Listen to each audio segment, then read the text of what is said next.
Zaya had only one rule in life: never fight for a place where you were never welcomed. But when her future sister-in-law faked divorce papers just to steal her fiancé, Zaya didn't cry. She didn't beg. She simply opened the envelope that held the real papers and walked straight into her revenge.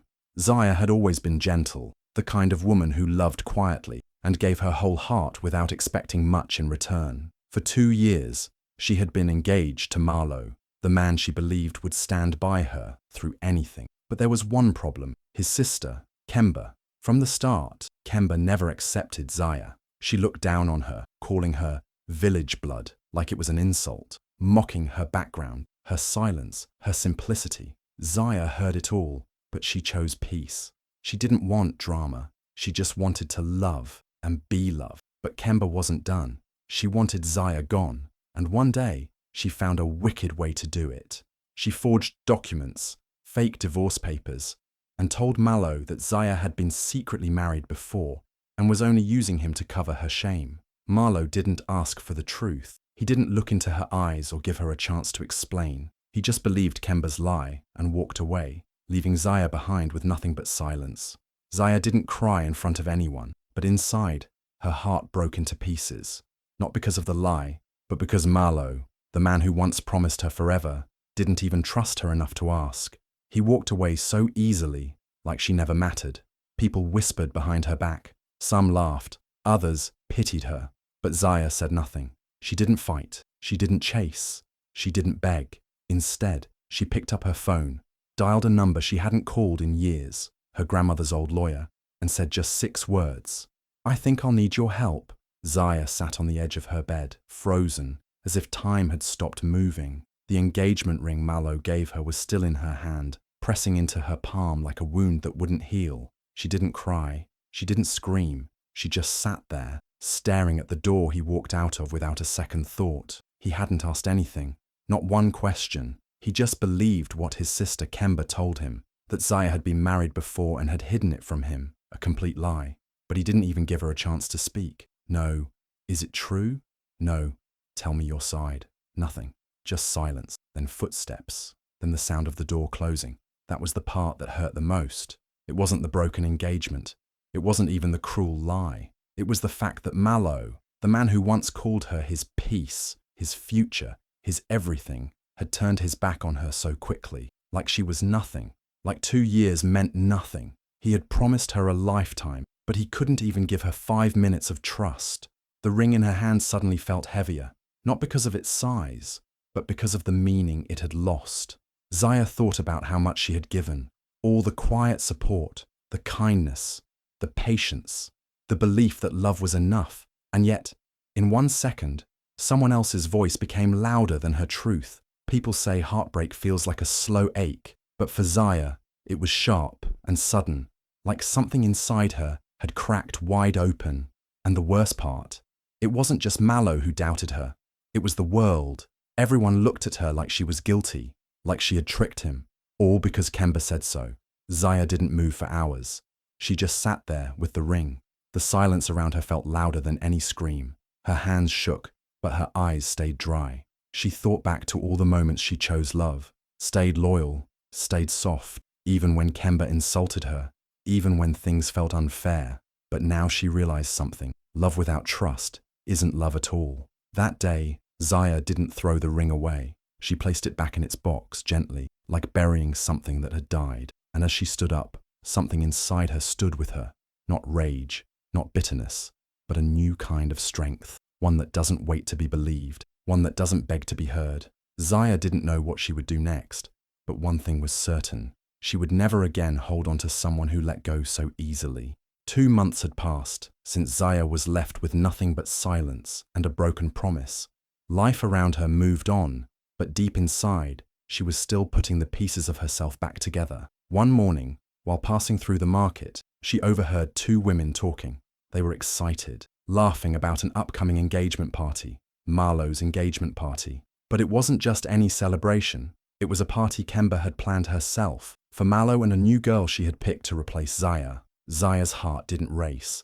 It didn't even break. It just went still. So this was Kemba's final move. Not only had she destroyed Zaya's relationship with lies, but now she was publicly erasing her like she never existed. She was telling people that Zaya was just a phase, a mistake Marlo had moved on from. And the worst part?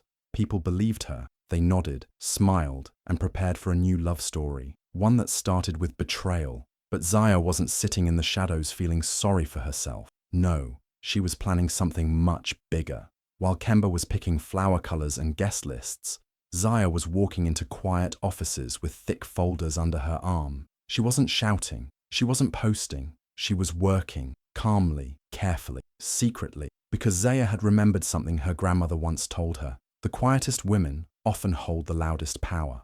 That's when she called Mr. Azebo, a sharp, older real estate attorney who once helped her grandmother win a land case many years ago. He remembered her name instantly. "Ah, Zaya, your grandmother was a wise woman. What can I do for you?" She met him at a quiet cafe, handed over her documents, and explained everything. The forged divorce papers, the lies, the new engagement, and finally, her plan. Azebo listened without interrupting. When she finished, he leaned back, nodded slowly, and smiled. "You don't want to destroy them," he said. "You want to take back what's yours." "Exactly," Zaya replied. Together, they started working on something that had nothing to do with love, and everything to do with truth, power, and dignity. Zaya began collecting property records, land deeds, and sale agreements. Every paper she touched was a step closer to justice, not revenge. She was focused, quiet, and far from the eyes of those who mocked her. While Kemba was busy preparing a party, Zaya was preparing a move that would change everything. Because this time, she wasn't fighting for love. She was fighting for herself. Kemba loved to show off. Every weekend, her house was full of noise, laughter, and the sound of champagne glasses clinking. She invited her rich friends, wore shiny clothes, and acted like she was on top of the world. Her house was her pride. The gate had her name carved in gold. She called it her palace. She even said out loud once, "Only real women live in real houses." Zaya heard all this from the same people who used to whisper behind her back. They said Kemba had won, that Zaya had lost. But what no one knew was that while Kemba was busy showing off, Zaya was working in silence. She had found out something interesting from Mr. Azebo, the lawyer helping her. The land on which Kemba's house was built didn't fully belong to her. It was leased land, and the real ownership belonged to an old man who had moved out of town years ago. He was sick now and needed money badly. His children didn't care about the land. They just wanted quick cash. Zaya saw her chance. She met the old man in a small hospital room. He was thin and tired, but kind. When he heard Zaya's story and her offer, he smiled. "At least now it'll go to someone who knows what loss feels like," he said. With just one signature, Zaya became the new owner of the land Kemba thought she ruled. No parties, no noise, just a quiet signature on paper. She didn't rush to tell anyone. She didn't post about it. Instead, she walked past the Golden Gate one morning and smiled. The house still had Kemba's name outside, but inside the files, it belonged to Zaya now. She owned the soil, the foundation, and everything holding it up. Kemba continued living like nothing had changed. She threw another spa party, posted selfies from the balcony, and laughed at old jokes. But Zaya knew the truth, and so did Mr. Azebo. In the eyes of the world, Kemba had won. But in the hands of the law, Zaya held the power. She didn't want revenge through shouting or fighting. She wanted something that would last, something that would hit when no one expected it. And now she had it. A house with Kemba's name on the gate, but her own name on the deed. Because real power doesn't always look loud. Sometimes it looks like silence, and a single piece of paper that changes everything. The night of the engagement party arrived, and the lights in Kemba's house were shining brighter than ever. Music played, people laughed, and cameras flashed. It was supposed to be the perfect evening. Kemba had planned everything. She stood tall in her gold dress, smiling at guests, proud of what she believed was her final victory. Marlo stood beside her, holding the hand of his new bride-to-be, a woman Kemba had picked herself. Zaya wasn't invited, but that didn't stop her. She didn't cry or stay hidden in her room like people expected. She dressed in black, not because she was sad, but because she was ready. Black was her armor, her strength. She walked with calm steps, not to fight or scream, but to end what needed to be ended. Inside the party, Kemba raised her glass and called for silence. She was about to give a toast to Marlo and his fresh start. Her voice echoed with pride as she smiled at the crowd. But just as she lifted her glass, the front door opened with a soft creak. A man in a delivery uniform walked in, holding a sealed envelope. Everyone turned to look. The room went quiet. Confused, Kemba stepped forward. "What is this?" she asked.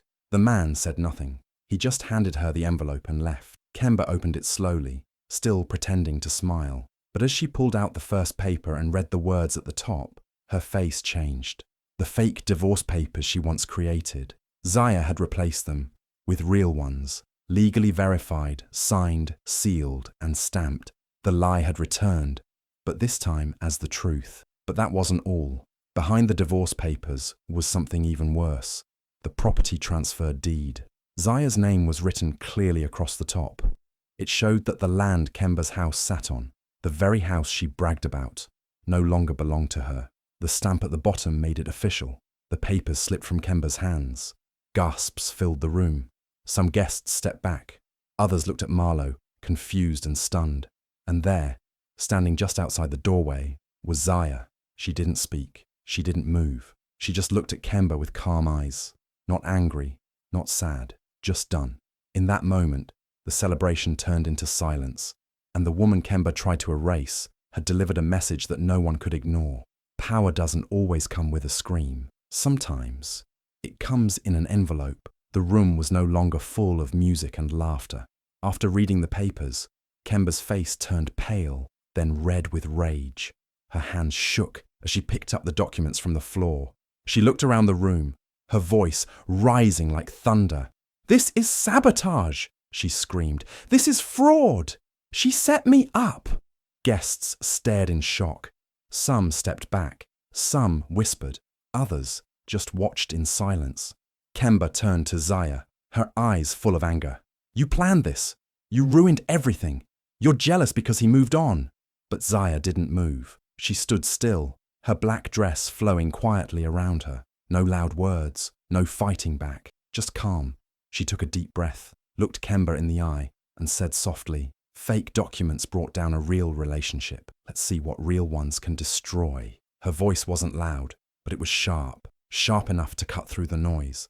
The room went completely silent. Everyone could feel the shift. The truth was standing in front of them, and there was nowhere left to hide. Kemba kept shouting, her voice breaking now. She talked about loyalty, about family, about how Zaya was always trying to break them apart. But nothing she said could cover the fact that she was the one who had started it all. She had lied. She had forged papers. She had turned her own brother against someone who had done nothing but love him. Marlo stood frozen, his eyes bouncing between the documents and the two women. He had trusted Kemba. He had believed every word she said. And now, everything was falling apart in front of him. Then something even more shocking happened. Marlo's new fiancé, the woman standing quietly beside him all night, slowly reached for her ring. She didn't say a word. She didn't cry. She just looked at Marlo, then at Zaya, and gently slid the ring off her finger. She placed it on the table, stepped back, and left the room. Her silence was louder than any scream. Kemba's mouth fell open, but she had no more words.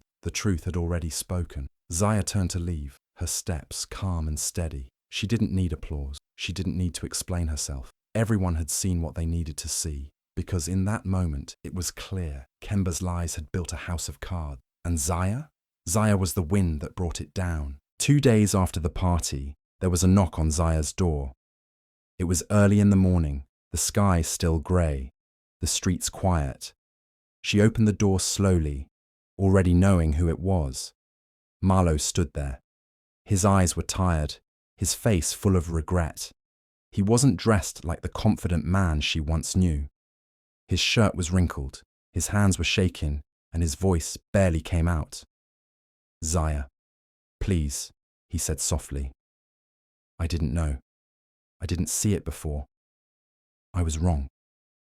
Zaya didn't say a word at first. She just stood there, calm and strong, looking at the man who once promised to love her forever, and then walked away without asking for the truth. "I believed her," Marlo continued, his eyes filling with guilt. "Kemba, she lied. She tricked me. I didn't know how deep it went. I thought I was protecting myself. I thought you were hiding something." Zaya nodded slowly, then stepped outside, closing the door behind her. You didn't think, she said quietly. You didn't even ask. Marlo tried to step closer. I want to fix things, he said. I know I broke your heart, but I didn't mean to. I was confused. Please, Zaya, give me another chance. She looked him straight in the eyes. Her voice was calm but firm. You left me for a lie, and now you've come back because your lie is gone. But I'm not the same woman who stood waiting for you. He lowered his head, ashamed. Zaya continued. You believed everyone but me. You trusted noise instead of love. And now that the truth is clear, you're here. Expecting what? That I'll open the door and forget everything. Marlo didn't answer. Zaya gave a soft, bitter smile. You came crawling back. But I already changed the locks. Her words hit him harder than any slap. He looked at the door behind her, the place he once called home. But he knew now. He wasn't welcome anymore. Not because Zaya was cruel, but because she had finally chosen herself. She didn't slam the door. She didn't shout. She just walked back inside and closed it gently behind her. And Marlo? He stood outside, alone, holding nothing but the weight of his own choices. Because some doors, once closed, don't open again. Zaya stood in front of the house that once echoed with Kemba's laughter and pride. The same house where spa parties, loud gossip and cruel whispers once filled the air. Kemba had lived like a queen there, thinking she owned everything and everyone around her. She had tried to ruin Zaya's life, break her spirit, and trap her in shame. But now, things had changed. When Zaya took ownership of the house, she didn't act out of anger. She didn't storm in and drag Kemba out. No shouting, no police, no drama. She simply handed Kemba a legal notice. 30 days to leave. That was it. Kemba had laughed at first. You wouldn't dare, she said. But she didn't laugh for long. By the second week, Kemba's pride started to break. The neighbours knew the truth now. The invitations stopped. The friends disappeared. The calls were fewer. Some people pretended not to see her at the market. Others whispered behind her back. The shame grew heavier each day, heavier than any eviction paper. And Zaya. She didn't say a word. She watched from a distance as Kemba slowly packed her designer clothes into old suitcases, no longer smiling for photos or planning parties. The house that once brought her joy now made her feel small. But Zaya wasn't done. After Kemba moved out, Zaya met with Mr. Azibo one last time. She signed a new set of papers, this time to transfer the house, not for money or revenge, but for purpose. She sold it to a women's shelter, a safe place for single mothers who had nowhere to go. Women who had been left, hurt, or abandoned, just like she once was. A few weeks later, the house looked different. The golden name on the gate was gone. The rooms that once held vanity tables and silk sheets now held bunk beds, toys, and hope. Laughter returned. But not the fake kind. It was real, soft laughter of children and strong women rebuilding their lives. Kemba heard about it. Of course, she did. Her old bedroom was now shared by 2 young mothers and their babies. The same room where she once plotted Zaya's fall had become a place of healing. And Zaya, she didn't gloat, she didn't brag. She simply walked past the house one morning, smiled at the sound of children playing and kept walking. Because sometimes the best revenge is not to punish. It's to rebuild something better with what was meant to break you. After everything happened, Zaya disappeared from the noise. No long posts, no pictures, no public speeches. She didn't go online to tell her story or get sympathy. She didn't reply to the gossip or throw back insults. She simply moved on, quietly, gracefully, and stronger than ever. Some people called her actions petty. They said she went too far, that she should have just forgiven and forgotten. But Zaya didn't care what they thought. They didn't know the whole story. They didn't feel what she felt, the lies, the betrayal, the silence, the heartbreak. So no, it wasn't about revenge. It was about healing. With the help of Mr. Azibo, she started something new, a small office with a simple goal: to help other women protect what's theirs. Not just their hearts, but their homes, their businesses, their futures. She offered legal advice, document checks, and quiet support to women about to get married. Not every woman had someone to guide her like Zaya had her grandmother, so she decided to become that guide for others. She didn't do it for praise. She did it because she understood what it felt like to be left in the cold, without a voice, and she wanted to make sure fewer women went through the same. Her business grew slowly, but it grew strong. Word of mouth spread. Women came in afraid and walked out with power. Zaya's office became a place of calm and courage. And her name, it was whispered with respect. One day, her assistant asked her, "Why didn't you tell the world what really happened? Why not fight back louder?" Zaya smiled and said, "Because I wasn't trying to get even. I was trying to get free." The assistant nodded, quietly inspired. "Not all revenge is ugly," Zaya continued. "Sometimes it's just balance." And that's what she had found. Not anger, not pride, but peace. The kind that doesn't need noise to feel powerful. The kind that doesn't need to prove anything to anyone. Zaya didn't become bitter. She became better. And the people who once doubted her, they watched from a distance, seeing her shine without asking for light. Because sometimes the best response to being torn down is to rise without a word. 1 year had passed. Zaya now lived in her own house, not the one she once shared with chaos, but a new place, quiet, warm, and hers alone. No lies in the walls, no betrayal in the air, just peace, morning sunlight, and a garden she watered herself. Life was calm. She woke up smiling, not bracing for bad news. She cooked her favorite meals. She read books at night, with no one yelling in the background. Her friends were real. Her laughter was honest. And for the first time in a long time, she was truly happy. People who knew her story would often ask, "What would you say to Kemba if you ever saw her again?" Zaya would pause, give a little smile, and reply, "She gave me fake divorce papers. I gave her real ones." And that, my dear, is how you respond, with a pen, not pain. Because when Kemba thought she was clever, thought she could ruin Zaya's life by faking legal papers and breaking up a home, Zaya didn't scream or fight dirty. She read between the lies, took control, and used the truth as her weapon. Zaya didn't chase. She didn't beg. She didn't even argue. She simply signed the documents that Kemba never expected her to sign. She turned the game around with a single stroke of a pen, making the breakup official, legal, and final. But this time, on her terms. That moment was the beginning of Zaya's freedom. Now, every inch of her new home reminded her of how far she'd come. Not just physically, but emotionally. She didn't carry bitterness. She carried lessons. And those lessons helped her help others, build herself, and live without fear. She had been written off like she didn't matter. But Zaya didn't crumble. She didn't burn bridges. She built doors. And when she walked through those doors, into peace, into purpose, into power, she never looked back.